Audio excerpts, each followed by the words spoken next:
విష్ణు సహస్రనామంలో 1000 పేర్లుంటాయి. కానీ కొన్నిసార్లు ఒకే ఒక్క పేరులో మొత్తం ఫిలాసఫీ దాగి ఉంటుందనిపిస్తోంది. ఈరోజు మనం అలాంటి ఒకే ఒక్క నామం గురించి లోతుగా మాట్లాడుకోబోతున్నాం. భూతాత్మ.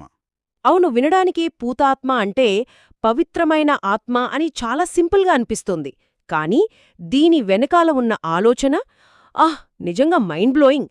ఎందుకంటే భగవంతుల గురించి మనకొచ్చే అతి పెద్ద సందేహానికి ఇది సమాధానమిస్తుంది. కరెక్ట్.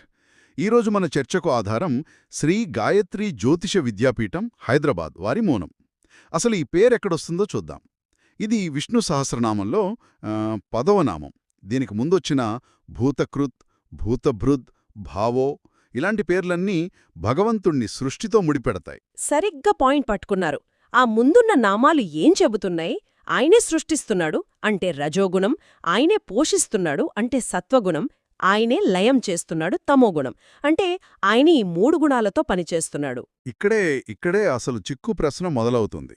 ఒక వ్యక్తి 3 గుణాలతో పనిచేస్తున్నప్పుడు ఆ గుణాల వల్ల వచ్చే మంచి, చెడు, రాగ, ద్వేషాలు ఇవన్నీ అంటుకుంటాయి గదా. అవును, కర్మఫలాలన్నీ అంటుకుంటాయి. మరి భగవంతుడు కూడా ఈ గుణాలతో పనిచేస్తే ఆయనకు ఈ దోషాలు అంటవా? ఆయన ఈ కర్మబంధానికి లోబడి ఉంటాడా?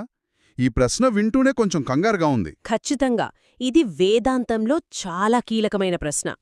అందుకే ఆ నామాలన్నింటి తర్వాత వెంటనే వచ్చే పదమే పూతాత్మ. ఇదొక పేరు మాత్రమే కాదు, ఒక స్టేట్మెంట్. అవును, ఆయన ఈ పనులన్నీ చేస్తాడు, కాని ఆయన ఎప్పటికీ పవిత్రమైన ఆత్మ అని ఆచార్యులు మనకు భరోసా ఇస్తున్నారు. ఓకే, పూతాత్మ అంటే పవిత్రమైన ఆత్మ అని అర్థం చేసుకున్నాం. కానీ ఎలా? అదే నా ప్రశ్న. ఎలా పవిత్రంగా ఉంటాడు? గుణాలను వాడుకుంటూనే వాటికి అతీతంగా ఉండటం ఎలా సాధ్యం? దీనికి మన మూలం 2 అద్భుతమైన కారణాలు చెబుతోంది. మొదటిది, శాస్త్రాలు భగవంతుడిని నిత్యమేవ ఆత్మసంస్థం అంటాయి. అంటే ఆయన శాశ్వతుడు, ఎప్పటికీ ఉండేవాడు. ఈ సృష్టిలోని ప్రతి అణువులో ఆత్మరూపంలో ఉండేది ఆయనే. ఒక్క నిమిషం, దీన్ని కొంచెం సింపుల్గా బ్రేక్డౌన్ చేద్దాం. ఆయన శాశ్వతుడు, సర్వాంతర్యామి కాబట్టి ఆయనకు బంధాలు ఉండవు. ఈ రెండింటికి లింక్ ఏంటి? మంచి ప్రశ్న. ఇప్పుడు చూడండి, ఈ విశ్వంలో మార్పు చెందేవి అనేకమున్నాయి.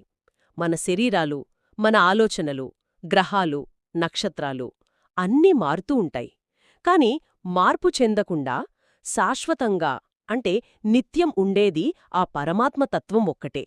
మిగిలినవన్నీ ఆ శాశ్వతమైన తత్వంలోనే ఉన్నాయి. అంటే ఒక సముద్రంలాగా అనుకోవచ్చా? సముద్రంలో ఎన్నో అలలు పుడతాయి, పోతాయి, ఒకదానితో ఒకటి కొట్టుకుంటాయి.